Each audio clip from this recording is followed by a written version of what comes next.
দুগ্ধ পান করতেন। বিশ্বনবী মুহাম্মদ রাসূলুল্লাহ সাল্লাল্লাহু আলাইহি সাল্লামের ডান স্থানটা আমি যখন লাগিয়ে দিয়ে দিতাম, বিশ্বনবী ওই ডান স্থান থেকে দুগ্ধ পান করতেন। আবার যখন বাম স্থানটা তার মুখের ধারে লাগিয়ে দিয়ে দিতাম, বিশ্বনবী মুহাম্মদ রাসূলুল্লাহ সাল্লাল্লাহু আলাইহি সাল্লাম বাম স্থান থেকে তিনি দুগ্ধ পান করতেন না। বিশ্বনবীকে যতবার বাম স্থানের দিকে মুখটা লাগিয়ে দিয়ে দিতাম, ততবার তিনি মুখটা ফিরিয়ে নিয়ে নিতেন। বিশ্বনবী যেন হালিমাতুস সাদিয়ার মুখের দিকে চেয়ে কি যেন ইশারা করতে যাচ্ছিলেন।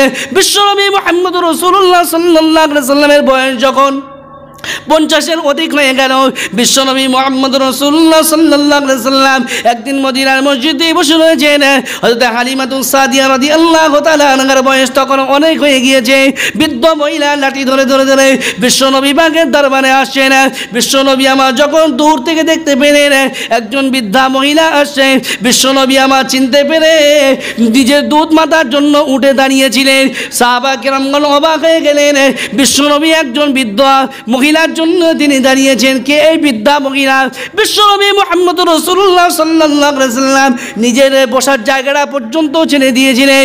বিশ্বনবী মুহাম্মদ রাসূলুল্লাহ সাল্লাল্লাহু আলাইহি সাল্লাম ওই বৃদ্ধা মহিলাটা সম্মান করেছিলেন। বিশ্বনবী আমার ওই বৃদ্ধা মহিলাটার আদর যত্ন করেছিলেন।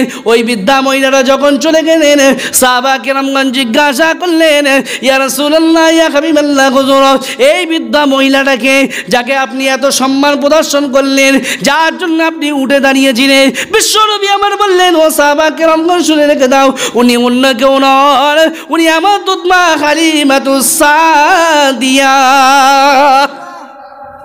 নিজের দুধ মার জন্য বিশ্বনবী নিজের জায়গা ছেড়ে দিয়েছেন এবং উঠে দাঁড়িয়েছেন।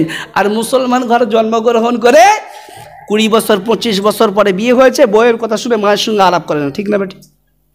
বাপের সঙ্গে আলাপ করে না, ঠিক না বেটি? নেই। 25 বছর পরেই নতুন বাপ মা হয়েছে, আব্বাজি আম্মাজি বলে ডাকে, ঠিক না বেটি? হারাম খোর কোথাকারে কথা বলছে, ঢোক একবার কবরে ঢোক, আদা রসুন কিভাবে বাটতে হয় আমি আল্লাহ বেটে দেবো, ঠিক না বেটি? মার কারে বলে, কয় প্রকার, কি কি উদাহরণ স্বভাবে আল্লাহ দেব। আমার বাবা জেনা ভাইরা, আল্লাহর কোরআন জানিয়ে দিয়ে দিলেন, দুনিয়ার মানুষ তোমরা শুনে রেখে দাও, ও কদ রাব্বুকা আল্লা তা'বুদু ইল্লা ইয়্যাহু ওয়া বিল ওয়ালিদাইনি ইহসানা ইম্মা ইয়াবলুগান্না ইনদাকাল কিবরা আহাদুহুমা আও কিলাহুমা ফালা তাকুল লাহুমা উফিন ওয়া লা তানহারহুমা ওয়া কুল লাহুমা কওলান কারীমা ওয়াখফিদ লাহুমা জানাহায যুল্লি মিনার রাহমাতি ওয়া কুর রাব্বিরহামহুমা কামা রাব্বায়ানি সগীরা। কোরআনে 12 নম্বর হলো 15 সূরার নাম সূরা বানী ইসরাঈল। কোরআন, আল্লাহর কোরআন জানিয়ে দিয়ে দেন, নবী আপনার রবের তরফ থেকে ফয়সালা হয়ে গিয়েছে, খবরদার দুনিয়া জমিনে আপনি আপনার রব ছাড়া অন্য কোন রবের উপাসনা ইবাদত বন্দি করবে না, দাসত্ব করবে না। তারপরে তুমি তোমার মায়ের সঙ্গে ভালো ব্যবহার করবে। কার সঙ্গে ভালো ব্যবহার করবে? মায়ের সঙ্গে ভালো ব্যবহার করবে। এরপরে আল্লাহর কোরআন জানিয়ে দিয়ে দিলেন, তোমার মা বাবা যদি উভয় যদি বৃদ্ধ বয়সে উপনীত হয়ে যায়, কিংবা দুইজনের মধ্য থেকে একজন যদি বৃদ্ধ বয়সে উপনীত হয়ে যায়, তাদেরকে ধমক দিয়ে কথাবার্তা বলো না, তাদের সঙ্গে সম্মানজনক কথাবার্তা বলো, তাদেরকে তুমি সম্মান প্রদর্শন করো। এবং আমি আল্লাহ পাক আমার দরবারে তোমার পিতামাতার জন্য দোয়া করতে থাকো। কেমন করে দোয়া করবে? ওগো দয়াময় আল্লাহ, যেমন করে আমার পিতামাতা ছোটবেলায় আমাদেরকে লালন পালন করেছে, ওগো আল্লাহ আপনার রহমতের কোলে আমার পিতা মাতাকে আপনি লালন পালন করবে। কজন ছেলে মেয়ে করে? কজন ছেলে মেয়ে করে? বাপ মা যতদিন থাকে বাড়িতে মনে হয় যেন আমার বাড়িতে বোঝা আছে, ঠিক না বেঠিক? সেই দিন বুঝতে পারবে যেদিন বাপ মার মৃত্যু ঘটবে। দাঁত থাকতে দাঁতের মর্যাদা বোঝে না, ঠিক না বেঠিক? যে বাড়িতে বাপ মা নেই সেই বাড়িটা হলো অন্ধকার, ঠিক না বেঠিক? ঠিক না বেঠিক? আল্লাহ নবী বললেন, ও দুনিয়ার মানুষ তোমরা শুনে রেখে দাও, রাদিয়াল্লাহু ফি রাদিল ওয়ালিদাইন ওয়া সাখতুল্লাহি ফি সাখতিল ওয়ালিদাইন। যে সন্তানের উপরে পিতামাতা হকের উপরে নারাজ হয়ে যায়, আমার আল্লাহ পাক ওই সন্তানের উপরে নারাজ হয়ে যায়। যে সন্তানের উপরে পিতামাতা হকের উপরে খুশি হয়ে যায়, ওই সন্তানের উপরে আমার আল্লাহ পাক খুশি হয়ে যায়। আমার বাবা জানা ভাইরাম, আম্মা জানা হযরতে হালিমাতুস সাদিয়া রাদিয়াল্লাহু তাআলা বিশ্ব নবী বাগের দরবারে এসে বললেন, ইয়ে হে মুহাম্মদ, হে আমার পুত্র মুহাম্মদ, আপনার কাছে একটা কথা আমার জানতে বড় ইচ্ছা করছে। আল্লাহ নবী বললেন, ও আম্মা জান হালিমাতুস সাদিয়া, আপনি বলুন কি কথা আপনার জানতে ইচ্ছা হচ্ছে। বিশ্ব নবীকে ওই সময় বললেন, বাবা মুহাম্মদ বলো তো দেখি, তুমি যখন আমার কাছে যখন তুমি দুগ্ধ পান করেছিলে, আমি দেখতাম যখন আমার ডান স্থানটা তোমার মুখে লাগিয়ে দিয়ে দিতাম, তুমি আমার ডান স্থান থেকে দুগ্ধ পান করতে, কিন্তু বাম স্থান থেকে কোনো দিনের জন্য তুমি দুগ্ধ পান করোনি কেন বাবা? এর পিছনে কারণটা কি? ওই সময় বিশ্বনবী মুহাম্মদুর রাসূলুল্লাহ সাল্লাল্লাহু আলাইহি সাল্লাম বলেছিলেন, আম্মা জান হালিমাতুস সাদিয়া, আপনি শুনে রেখে দিন, ডান স্থানটা হলো আমার হক, বাম স্থানটা আমার হক নয়। বাম স্থানটা আমার দুধ ভাই আব্দুল্লাহর হক ছিল। আমি দুনিয়া জমিনে আমি মুহাম্মদুর রাসূলুল্লাহ সাল্লাল্লাহু আলাইহি সাল্লাম কারোর হক মানার জন্য দুনিয়া জমিনে আসিনি। আল্লাহ পাক আমাকে মানুষের হক ফিরিয়ে দেওয়ার জন্য, মানুষের হক আদায় করার জন্য আল্লাহ পাক আমাকে দুনিয়া জমিনে শ্রেষ্ঠ নবী করে পাঠিয়ে দিয়েছে। ঠিক না বা ঠিক? বিশ্বনবী মুহাম্মদুর রাসূলুল্লাহ সাল্লাল্লাহু আলাইহি সাল্লাম দুগ্ধপান করার অবস্থায় নিজের দুধ ভাইয়ের হক ফিরিয়ে দিয়েছেন, আর মুসলমান ঘরে জন্মগ্রহণ করে ভাই ভাইয়ের হক মেরে খাচ্ছে। এমনি করে বড় ভাই মারা গিয়েছে, বড় ভাই দুটো তিনটে চারটে ছেলে রয়েছে, বড় ভাইয়ের নামে 4টে দোকান ছিল, 5টা গাড়ি ছিল, 4 বিঘা জমি ছিল। এ চাচা সর্বদা চেষ্টা করছে ওই ভাইজিগুলো কিভাবে তার নানার বাড়ি পাঠানো যায়, ওই জমিগুলো দোকানগুলো কিভাবে আমার নামে করা যায়। ঠিক না? ঠিক নেই? হারাম করে চাচা একাত্তা আছে? আল্লাহর কোরআন জানিয়ে দিয়ে দিলেন, ও দুনিয়ার মানুষ তোমরা শুনে রেখে যাও, যারা দুনিয়া জমিনে হারাম ভক্ষণ করবে, এতিমের মালগুলোকে ভক্ষণ করবে, আল্লাহর কোরআন জানিয়ে দিয়ে দিলেন, ইন্নাল্লাযীনা ইয়াকুলুনা আমওয়ালাল ইয়াতামা যুলমান ইন্নামা ইয়াকুলুনা ফি বুতুনিহিম নারা ওয়া সায়াসলাউনা সাঈরা। কোরআনে 12 নম্বর হলো 4 সূরার নাম সূরা নিসার মধ্যে আল্লাহ পাক জানিয়ে দিয়ে দিলেন, যারা দুনিয়া জমিনে এতিমের মালগুলোকে করে, এতিমের মালগুলোকে গুগ্রাসে গেলে তারা যেন নিজের পেটের মধ্যে জাহান্নামের আগুনগুলো ঢোকাতে শুরু করেছে। কিয়ামতের ময়দানে মাশরে আমি আল্লাহ রাব্বুল আলামিন তাদেরকে সাইন নামক জাহান্নামে নিক্ষিপ্ত করব।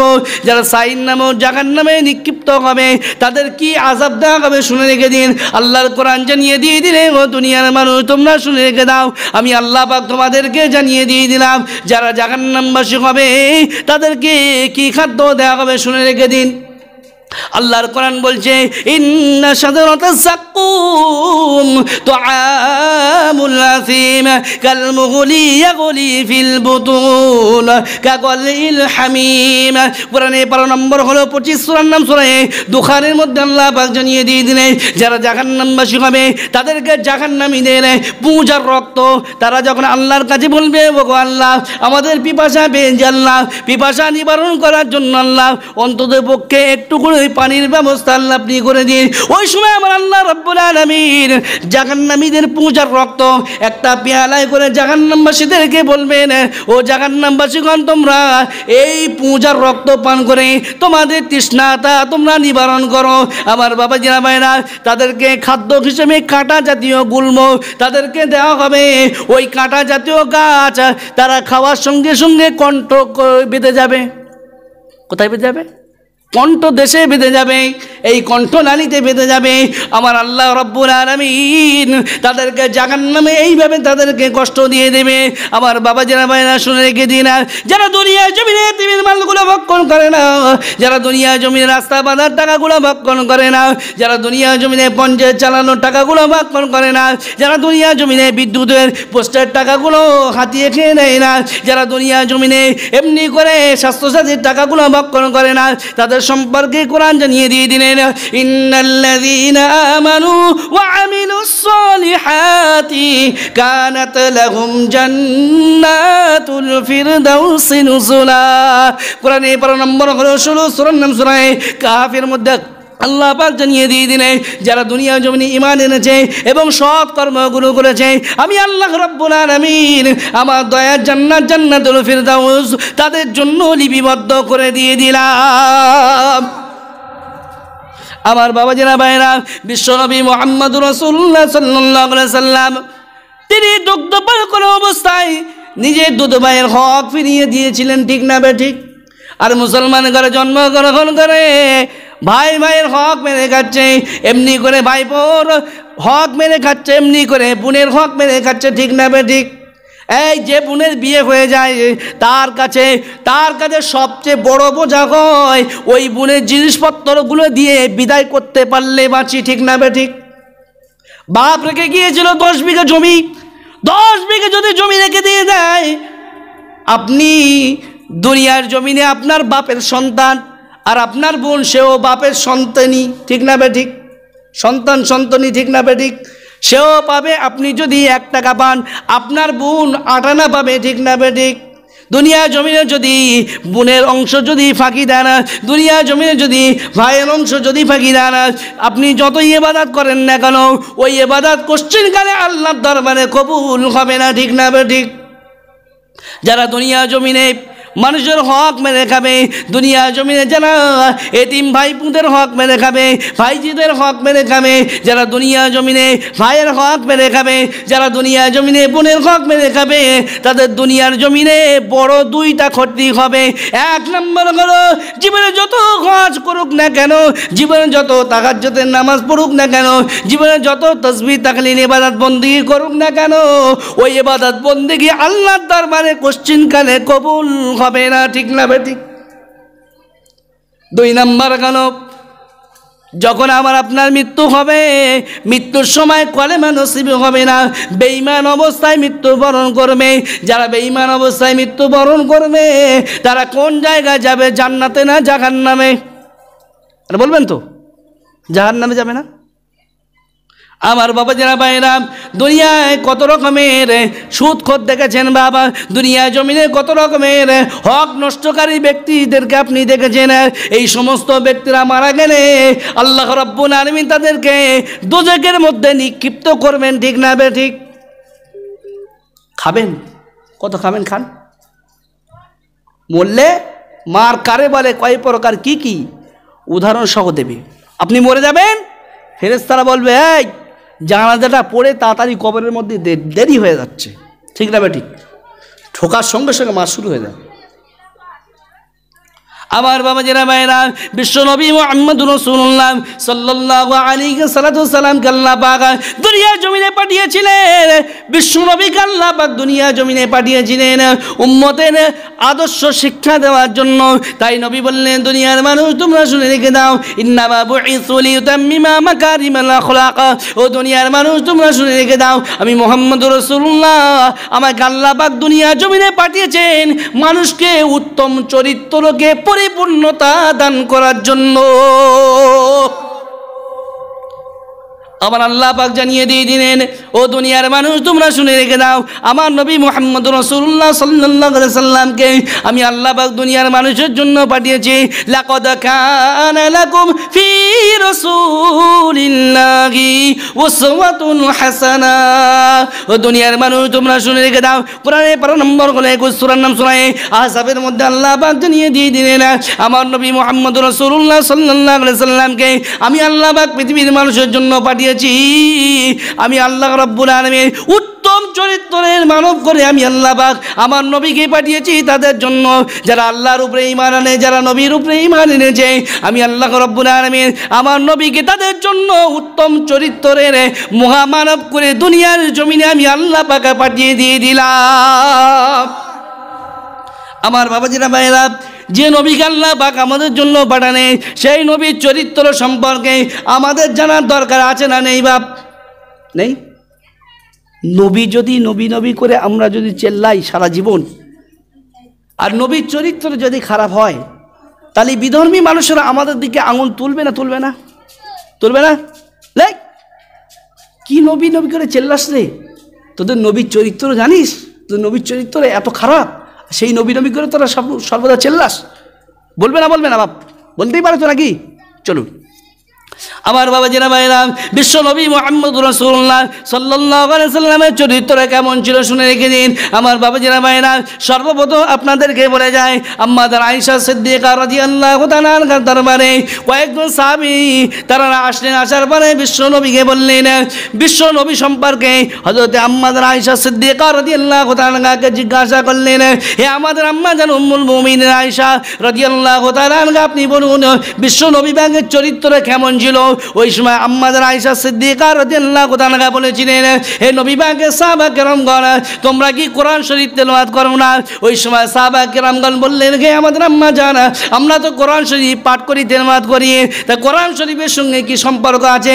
ওই সময় আমাদের আম্মা জান হযরত আয়েশা সিদ্দিকা রাদিয়াল্লাহু তাআলা বললেন, বিশ্ব নবী পাকের চরিত্র ওটাই, যেটাই কোরআন শরীফ সেটাই বিশ্ব নবী পাকের চরিত্র, যেটাই বিশ্ব নবী পাকের চরিত্র সেটাই পবিত্র মহাগ্রন্থ আল কুরআন শরীফ।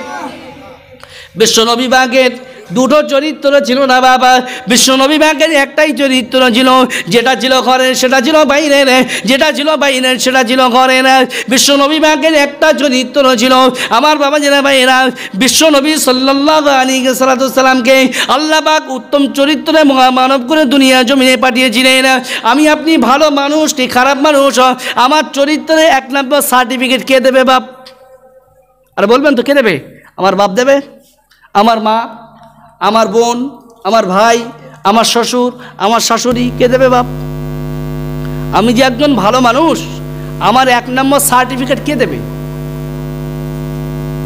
দেখেছেন? ফেল। আমার বাবা জেনা ভাইরা, আমি যে 1 নম্বর ভালো মানুষ, আমার 1 নম্বর সার্টিফিকেট কে দেবে শুনে রেখে দিন। 1 নম্বর সার্টিফিকেট আমার দেবে আমার নিজের স্ত্রী, ঠিক না বেঠিক? আমি কত সুফি মানুষ, আমি কত আল্লাহওয়ালা, আমার স্ত্রী বলতে পারবে বেশি, ঠিক না বেঠিক? আমি বাইরে গিয়ে কত সুফি সাজি, আর বাড়িতে আসলে কতবার সুফি। আমি আমার সম্পর্কে ভালো বলতে পারবো না, আমার সম্পর্কে আমার স্ত্রী ভালো বলতে পারবে, ঠিক না বেঠিক? বিশ্বনবী মুহাম্মদ রাসূলুল্লাহ সাল্লাল্লাহু আলাইহি সাল্লাম বললেন, দুনিয়ার মধ্যে ওই সমস্ত ব্যক্তিরা সবচেয়ে ভালো যে সমস্ত ব্যক্তিরা নিজের স্ত্রীর কাছে ভালো, নিজের পরিবারের কাছে ভালো। আমি মুহাম্মদ রাসূলুল্লাহ সাল্লাল্লাহু আলাইহি সাল্লাম তোমাদেরকে জানিয়ে দিয়ে দিলাম, আমি আমার স্ত্রীর কাছে ভালো, আমি আমার পরিবারের কাছে ভালো, আমি দুনিয়ার জমিনে সবচেয়ে ভালো ব্যক্তি। যে নিজের পরিবারের কাছে ভালো, সে দুনিয়ার জমিনে সবচেয়ে ভালো ব্যক্তি, ঠিক না বেঠিক? আমার বাবা জেনা ভাইরা, বিশ্ব নবী মুহাম্মদ রাসূলুল্লাহ সাল্লাল্লাহু আলাইহি সাল্লাম সম্পর্কে বিধর্মী মানুষরা 2-1টা কথা কি বলেছে শুনে রেখে দিন। গৌতম বুদ্ধ, বৌদ্ধ ধর্মের প্রবর্তক, গৌতম বুদ্ধকে যখন জিজ্ঞাসা করা হলো, আপনি বলুন পৃথিবীর জমিনে আপনি কি শ্রেষ্ঠ ধর্ম প্রচারক, নাকি আপনার পরে পৃথিবীর জমিনে অন্য কোনো ধর্ম প্রচারকের আবির্ভাব ঘটবে?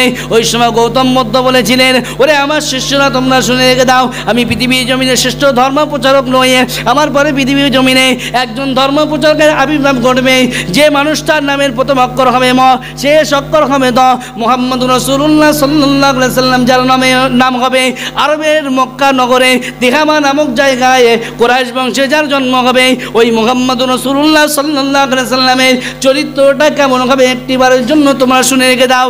তাম পৃথিবীর চরিত্র যদি দাঁড়িপাল্লার একদিকে রাখা হয়, আর আখিরি জামাত নবী মুহাম্মদ রাসূলুল্লাহ সাল্লাল্লাহু আলাইহি সাল্লামের চরিত্র যদি দাঁড়িপাল্লার অপর দিকে রাখা হয়, আমি গৌতম বুদ্ধ জানিয়ে দিয়ে দিলাম, আখিরি জামান নবী মুহাম্মদ রাসূলুল্লাহ সাল্লাল্লাহু আলাইহি সাল্লামের চরিত্রের পাল্লাটা ভারী হয়ে যাবে।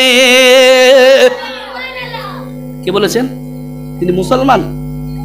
তিনি মুসলমান নয়, তিনি একজন বিধর্মী মানুষ, বাপ বৌদ্ধ ধর্মের প্রবর্তক। শুধু তাই নয় আমার বাবা জেরা ভাইরা, বিশ্ব নবী সম্পর্কে মহাত্মা গান্ধী কি বলেছিলেন শুনে রেখে দিন। জাতির জনক, জাতির পিতা মহাত্মা গান্ধী যাকে বলা হয়, যার পুরো নাম হলো মোহনদাস করমচাঁদ গান্ধীজি, যিনি ব্যারেক ল পড়েছেন লন্ডন থেকে, পেশায় একজন ব্যারিস্টার ছিলেন। 1942 খ্রিস্টাব্দে এই ভারতবর্ষের জমিনে এসেছিলেন। ভারতবর্ষের মানুষদেরকে স্বাধীনতা দেওয়ার জন্য ইংরেজদের বিরুদ্ধে তিনিও অনেক আন্দোলন করে তুলেছিলেন, ঠিক না বেঠিক? ইনি ভারতবর্ষে আসার পরে ভারতবর্ষের জমিনে একটা নাম শুনতে থাকেন, মোহাম্মদ। তিনি বললেন, হু ইজ মোহাম্মদ তা আবার কে? উনি কি করলেন, মোহাম্মদ রাসূলুল্লাহ সাল্লাল্লাহু আলাইহি সাল্লামের একটা জীবনী গ্রন্থ আনলেন। আনার পরে ওই জীবনী গ্রন্থটা বললেন বিশ্ব নবী পাকের জন্মকাল, বিশ্ব নবী পাকের বাল্যকাল, বিশ্ব নবী পাকের কৈশোরকাল, বিশ্ব নবী পাকের যৌবনকাল, বিশ্ব নবী পাকের মক্কি জীবন। এতগুলো পড়ার পরে তিনি মনে মনে উপলব্ধি করতে পারলেন, না বিশ্ব নবী সম্পর্কে আমার এখনো পুরোপুরি জানা হয়নি, বিশ্ব নবী সম্পর্কে এখনো আমার জানার বাকি রয়েছে, ঠিক না বেঠিক? উনি কি করলেন, ভারতবর্ষের পুরাতন লাইব্রেরি থেকে আবার বিশ্ব নবী পাকের জীবনী গ্রন্থ দ্বিতীয় খণ্ড তিনি জোগাড় করলেন। খণ্ড জোগাড় করার পরে তিনি কি করলেন, খণ্ডটা আবার পড়লেন। পড়ার পরে তিনি একটা কমেন্ট করেছিলেন, বাপ অবাক হয়ে যাবেন।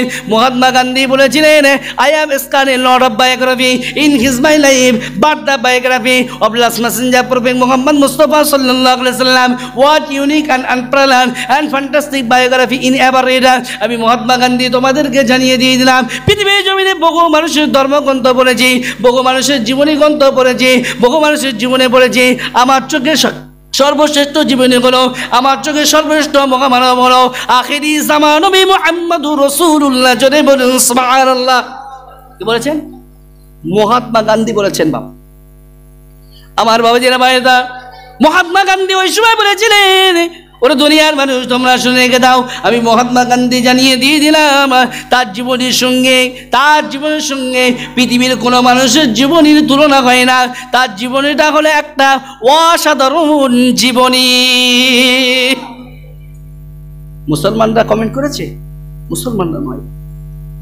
আপনি চলে যান বাপ ইংল্যান্ডের ব্রিটিশ মিউজিয়ামে চলে যান, এন্ট্রান্স সাদা পাথরে লেখা রয়েছে, as a father, as a law keeper, as a lawmaker, as a reformer of the society prophet Muhammad Mustafa সাল্লাল্লাহু আলাইহি সাল্লাম সুপারম্যান ইন দা ওয়ার্ল্ড। একজন বাবা হিসেবে, একজন নেতা হিসেবে, একজন সুপারম্যান হিসেবে এই পৃথিবীর মহামানবের হযরত মুহাম্মদুর রাসূলুল্লাহ। আরেকবার জোরে জোরে বলুন সুবহানাল্লাহ। তিনি হলেন পৃথিবীর সুপারম্যান। বাবা, আমার বাবা যারা ভাইয়েরা, তিনি এমনি সুপারম্যান হননি বাবা। তিনি মানুষদের সঙ্গে ভালো ব্যবহার করেছিলেন, মানুষদের সঙ্গে তিনি সৎ আচরণ করেছিলেন। সেই জন্য মানুষ দিকে দিকে ইসলামের সুশীতল ছায়া এসেছিল, ঠিক না বে ঠিক? ইসলাম কি তরোয়ালের আঘাতে এসেছিল? কিছু কিছু নেমো খারাপ আছে, তারা বলে এই ইসলাম তরোয়ালের আঘাত এসেছে। বিশ্বনবী মুহাম্মদ সাল্লাল্লাহু আলাইহি সাল্লাম তরোয়ালের সাহায্যে যুদ্ধ করে মানুষদেরকে জোর করে ইসলামে দীক্ষিত করেছে। বলুন নাউজুবিল্লাহ, করেছে? যদি বিশ্বনবী তলোয়ারের আঘাতে যদি ইসলাম প্রচার করতেন, তাহলে সেই সময় আর কেউ বেদিন বেঈমান থাকতো না, ঠিক না বেঠিক? আমার বাবা জিরা ভাইরা, বিশ্বনবী পাকের কি চরিত্র ছিল, বিশ্বনবী পাকের কি আদর্শ ছিল, ওই আদর্শে মানুষ মুগ্ধ হয়ে দিকে দিকে তারা ইসলামের সুশীতল ছায়ায় আশ্রয় গ্রহণ করেছিল, ঠিক না বেঠিক? আমার বাবা জিরা ভাইরা, বিশ্বনবী পাকের আদর্শ কেমন ছিল শুনে রেখে দিন। বিশ্বনবী পাকের বয়স যখন 25 বছর হয়ে গেল, বিশ্বনবী আমার তখন কি করেছিলেন, আরবের সেই সময় একজন বিখ্যাত মহিলা ছিল, ওই মহিলাটার নাম হলো হযরতে খাদিজা রাদিয়াল্লাহু তাআলা আনহা। বিশ্বনবী সাল্লাল্লাহু আলাইহি সাল্লাম যার সঙ্গে তিনি 40 বছর বয়স্কা মহিলা, বিশ্বনবী পাকের বয়স তখন 25 বছর, তিনি বিবাহ বন্ধনে আবদ্ধ হয়েছিলেন, ঠিক না ঠিক? বিশ্বনবী আমার কি করেছিলেন, 25 বছর বয়সে তিনি খাদিজা রাদিয়াল্লাহু তাআলা আনহার মাল সম্পত্তি নিয়ে তিনি খাদিজা রাদিয়াল্লাহু তাআলা আনহার একজন দাস ছিল, নাম তার হলো মাইসারাকে সঙ্গে নিয়ে তিনি শাম দেশে ব্যবসা বাণিজ্য করতে গিয়েছিলেন। শাম দেশে ব্যবসা বাণিজ্য করার পরে তিনি আশ্চর্য হয়েছিলেন যে খাদিজার মাল নিয়ে আমি ব্যবসা বাণিজ্য করতে গিয়েছিলাম, ওই খাদিজা আমার বিবাহের প্রস্তাব দিয়েছে। অবাক হওয়ার কথা না? আরে যার মাল নিয়ে আমি ব্যবসা বাণিজ্য করতে যাচ্ছি, যে মনিবের কিংবা মনিবা, তিনি আমার ডাইরেক্ট বিয়ের প্রস্তাব দিচ্ছে, এটা আশ্চর্যের বিষয় নয়? আমার বাবা জানা ভাইরা, বিশ্বনবী মুহাম্মদ রাসূলুল্লাহ সাল্লাল্লাহু আলাইহি ওয়াসাল্লাম তিনি ডাইরেক্ট উত্তর দেননি আমি বিবাহ করব। উনি বললেন না, আমি আমার চাচার তত্ত্বাবধানে রয়েছি। আমার চাচা বলেন আবু তালেবের কাছে আমি পরামর্শ নেব। আবু তালেব আমার চাচা যদি বলে বিবাহ করতে, তাহলে আমি মুহাম্মদ রাসূলুল্লাহ সাল্লাল্লাহু আলাইহি সাল্লাম তোমার সঙ্গে বিবাহ বন্ধনে আবদ্ধ হব। বিশ্বনবী মুহাম্মদ রাসূলুল্লাহ সাল্লাল্লাহু আলাইহি সাল্লাম তার বয়স যখন 25 বছর, তখন তিনি চাচার অনুমতি ছাড়া তিনি বিবাহ করতে রাজি হননি। আর আমাদের দেশের যুবক ভাইয়েরা, 20 বছর 25 বছর হয়েছে, 22 বছর হয়েছে, তুমি তোমার পিতাকে বাদ দিয়ে, তুমি তোমার মাতাকে বাদ দিয়ে, তোমার চাচাকে বাদ দিয়ে, তোমার আত্মীয় স্বজনকে বাদ দিয়ে তুমি তোমার প্রেমিকার সঙ্গে বিবাহ করে বাড়িতে বউ নিয়ে চলে এসেছো, ঠিক না বে ঠিক নেই? বাপের আর লাগে না, বাপ মায়ের আর লাগে না, বাপের অনুমতি লাগে না, মায়ের অনুমতি লাগে না, একলা একলা বিয়ে করে চলে এসে। আমার বাবা জানা ভাইরা, বিশ্বনবী মুহাম্মদ রাসূলুল্লাহ সাল্লাল্লাহু আলাইহি সাল্লাম পৃথিবীর জমিনে কি আদর্শ স্থাপন করেছেন দেখুন। বিশ্বনবী আমার চাচার অনুমতি ছাড়া তিনি বিবাহ করতে চাননি, ঠিক না বেঠিক? চাচা যেই অনুমতি দিয়েছে, হে আমার ভাইপো মুহাম্মদ রাসূলুল্লাহ সাল্লাল্লাহু আলাইহি সাল্লাম, আরবের বিখ্যাত মহিলা, নাম তার হলো খাদিজাতুল কুবরা রাদিয়াল্লাহু তাআলার সঙ্গে তুমি বিবাহ বন্ধনে আবদ্ধ হতে পারো। আমি চাচা তোমাকে অনুমতি দিলাম। বিশ্বনবী মুহাম্মদ রাসূলুল্লাহ সাল্লাল্লাহু আলাইহি সাল্লাম 25 বছর বয়সে 40 বছর বয়স্কা একজন মহিলা খাদিজা রাদিয়াল্লাহু তাআলা আনহার সঙ্গে বিবাহ বন্ধনে আবদ্ধ হয়েছিলেন। আমার বাবাজিরা ভাইরা, মা খাদিজা রাদিয়াল্লাহু তাআলা আনহা বিবাহের 3 দিন পরে কি করেছিলেন বাবা? অবাক হয়ে যাবে না। আম্মা জান খাদিজা রাদিয়াল্লাহু তাআলা আনহা বিবাহের 3 দিন পরে জীবনে যত টাকা পয়সা ছিল, সোনা গয়না ছিল, সমস্ত সোনা গয়নাগুলো একটা পুটুলি করে নিয়ে বিশ্বনবী পাকের কদম মোবারকের কাছে রাখলেন। বিশ্বনবী আমার বললেন, ও খাদিজা তুমি এই পুটলি করে কি নিয়ে এসেছো?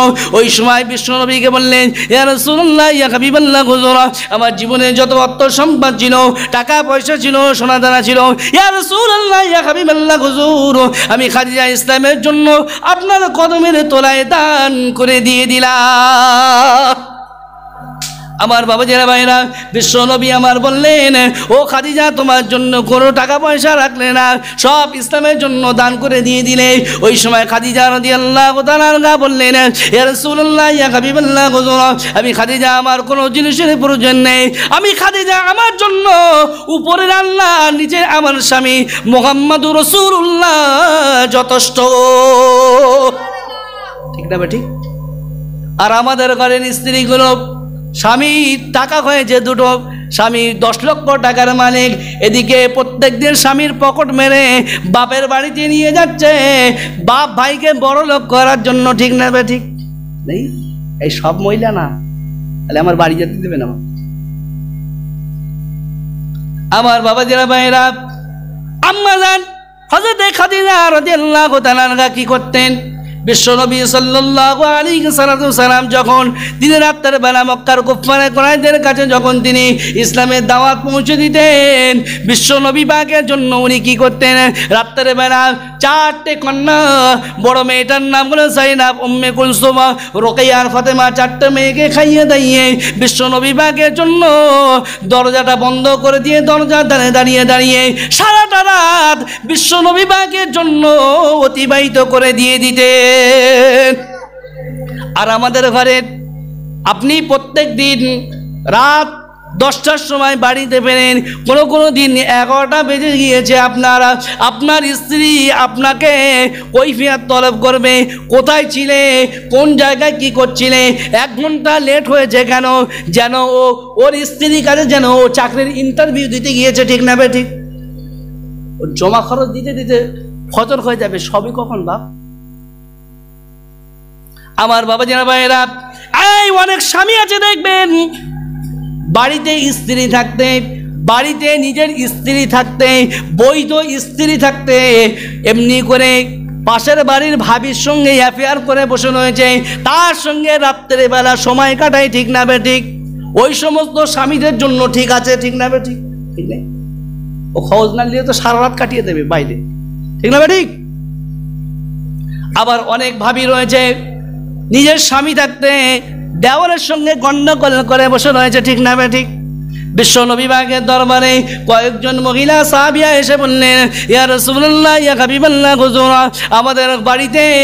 আমাদের বাড়িতে দেবররা থাকে, তাদের সম্পর্কে ইসলামের কি অভিমত আপনি বলুন। আল্লাহ নবীকে বললেন, আর আইতাল হামিয়া ইয়া রাসূলুল্লাহ, দেবর সম্পর্কে আপনার কি অভিমত বলুন। আল্লাহ নবী ওই সময় পাক জবানে বললেন, আল হামুল মাউত।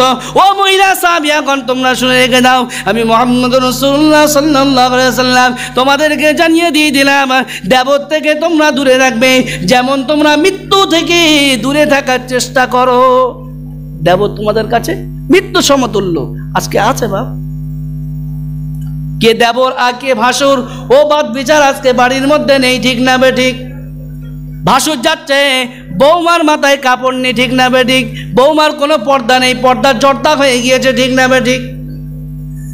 আমার বাবা জানা ভাইরা, আমার বাবা জানা ভাইরা, শুনে রেখে দিন, বিশ্বনবী মুহাম্মদুর রাসূলুল্লাহ সাল্লাল্লাহু আলাইহি ওয়াসাল্লাম স্ত্রীর সঙ্গে কেমন ব্যবহার করেছিলেন।